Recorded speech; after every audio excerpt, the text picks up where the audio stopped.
അജഗജാന്തരം സിനിമയിലെ ഉള്ളുള്ളേരി പാട്ടിൻ്റെ യഥാർത്ഥ പിതാവ് ഗോത്രകലയായ മംഗലം കളിയാണ്. ഒരു ഗോത്രകല എന്നതിനപ്പുറം മംഗലം കളിയെക്കുറിച്ച് നിങ്ങൾ അറിയാത്ത ഒരുപാട് വിശേഷങ്ങളുണ്ട്. അറിയും തോറും കൗതുകം കൂടുന്ന ഇമ്പമേറ്റുന്ന ഒരു കലയാണ് മംഗലം കളി.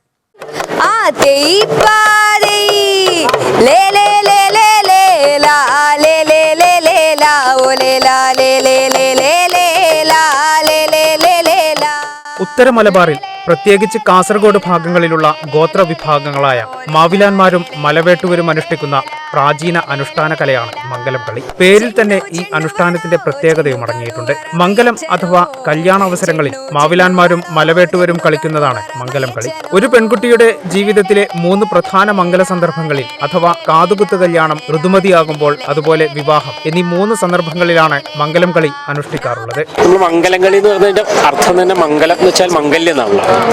അപ്പം അതില് അവരുടെ 3 മംഗല്യത്തിന് കുട്ടികളുടെ കാതുകുത്ത് കല്യാണം, അതുപോലെ തന്നെ ചെറിയ പെൺകുട്ടികൾ വലിയ കുട്ടികളാവുന്ന സമയത്ത് ഉള്ള ചടങ്ങുകളുടെ, അതോടൊപ്പം തന്നെ സാധാരണ കല്യാണം വേളി, ആ സമയത്തും ഇത് അവതരിപ്പിക്കുന്നുണ്ടെന്നുള്ളതാണ് ഈ മംഗലം കളിയുടെ. മാവിലാന്മാരുടെ പ്രധാന ഭാഷ തുളുവാണെന്നിരിക്കെ തുളുവിലാണ് ഇതിന്റെ ഭൂരിഭാഗം പാട്ടുകളും. എന്തിനധികം അടുത്ത കാലത്ത് അജഗജാന്തരം സിനിമയിലൂടെ ഹിറ്റായ ഉള്ളുള്ളേരി പാട്ടുപോലും ആവിർഭവിച്ചത് മംഗലം കളിയിൽ നിന്നാണെന്ന് മംഗലം കളി പരിശീലിപ്പിക്കുന്ന അനീഷ് പറയുന്നു. എനിക്ക് തോന്നുന്നു എള്ളുള്ളേരി എന്നുള്ള പാട്ട് എല്ലാവർക്കും സുപരിചിതമായിട്ടില്ല. പക്ഷേ അത് പാട്ട് കൊണ്ടുവന്നതോടുകൂടി പാട്ട് കേട്ടു എന്നുള്ള സത്യമാണെങ്കിലും വികലമായിട്ട് നമ്മൾ അച്ഛനെ പരിചയപ്പെടുത്തുന്നതിൽ വലിയ അർത്ഥമൊന്നുമില്ലല്ലോ. ഇത് ഇവരുടെ തനതായിട്ടുള്ള ഭാഷ അതിലുണ്ട്. അവരുടെ കളിയുടെ ഒരു ബോഡി ലാംഗ്വേജ് സാധാരണത്തെ നൃത്തരൂപം പോലെയല്ല. അതുപോലെ തന്നെ അവരുടെ ചില ആശയങ്ങൾ, കാഴ്ചപ്പാടുകളൊക്കെ ഇതിൽ വരുന്നുണ്ട്. അപ്പം ഈ വർഷം മുതലാണ് കലോത്സവങ്ങളിൽ ഗോത്രകലകൾ ഉൾപ്പെടുത്തിയത്. പരിശീലനവും മംഗലം കളിയെക്കുറിച്ച് പഠിച്ച കാര്യങ്ങളും കല അവതരിപ്പിക്കുന്ന പൂക്കോട്ടുംപാടം GHSSലെ അനാമിക പറയുന്നു. ഇതിൽ പൊതുവെ കുറെ ഒക്കെ ഇങ്ങനെ കൂന്ന് നിൽക്കുന്ന സ്റ്റെപ്പാണ്. അപ്പൊ അതൊക്കെ കുട്ടികൾക്കൊക്കെ പഠിക്കാൻ കുറച്ച് ഗതിയോടായിരുന്നു.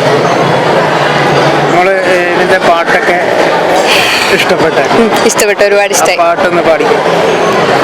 അതിൽ ടോട്ടൽ 5 പാട്ടാണ് വരുന്നത്. അതിലൊരു പാട്ടാണ് നേരത്തെ പാടിയത്, അത് ലാസ്റ്റത്തെ പാട്ടാണ്. രണ്ടാമത്തെ പാട്ട് ചാടകളപ്പോ ചാടകളോ കാവേരി കണ്ണഞ്ചാളെ, ചാടകളപ്പോ ചാടകളോ കാവേരി കണ്ണഞ്ചാളെ. ശാസ്ത്രീയമായ ചുവടുകൾക്കും അപ്പുറം പഠിക്കാൻ ഏറെ പ്രയാസമുള്ള ചുവടുകളാണ് മംഗലം കളിയുടേത്. ഈ സമുദായങ്ങൾ അവരുടെ നിത്യജീവിതത്തിൽ കാണുന്നതും നിരീക്ഷിക്കുന്നതുമായ കാഴ്ചകളും കാഴ്ചപ്പാടുകളുമെല്ലാം ഇതിൽ ഉൾപ്പെടുത്തുന്നുണ്ട്. നായർ സമുദായക്കാരനായ അഭിലാഷാണ് പൂക്കോട്ടുംപാടത്തെ കുട്ടികളെ മംഗലം കളി പരിശീലിപ്പിക്കുന്നത്. ഇതിനു പുറമെ മലപ്പുലയാട്ടം, പണിയനൃത്തം തുടങ്ങിയവയും അഭിലാഷ് പരിശീലിപ്പിക്കുന്നുണ്ട്. മലപ്പുലയാട്ടം, പണിയനൃത്തം, പളിയനൃത്തം അടക്കമുള്ള മറ്റു ഗോത്രകലകളും ഇക്കുറി കലോത്സവ വേദിയിൽ അരങ്ങിലെത്തി. അധികം ആരും കേട്ടിട്ടില്ലാത്ത ഒരു കലയാണ് മംഗലം കളി. ഒരുപക്ഷെ വാർത്തകളിലോ അങ്ങനെയുള്ള ഏതെങ്കിലും എഴുത്തുകുത്തുകളിലോ അല്ലാതെ മംഗലം കളിയെക്കുറിച്ച് അധികം ആരും കേട്ടിട്ടുണ്ടാവില്ല, ആർക്കും അറിയുന്നുമുണ്ടാവില്ല. ആ കളിയെക്കുറിച്ചാണ് നമ്മളിവിടെ പരിചയപ്പെട്ടത്. മാവിലാന്മാരുടെയും മലവേട്ടുവരുടെയും 2 ഗോത്ര വിഭാഗങ്ങളുടെ പരമ്പരാഗത കലയാണ് മംഗലം കളി എന്നാണ് നമ്മളിപ്പോൾ മനസ്സിലാക്കിയത്. അതിൻ്റെ വിവരങ്ങളാണ് ഈ അവതരിപ്പിച്ച കുട്ടികളും അതോടൊപ്പം പഠിപ്പിച്ച അധ്യാപകരും നമുക്ക് നൽകിയത്. ക്യാമറാമാൻ ആസാദിനൊപ്പം ടീം കേരള വിഷൻ.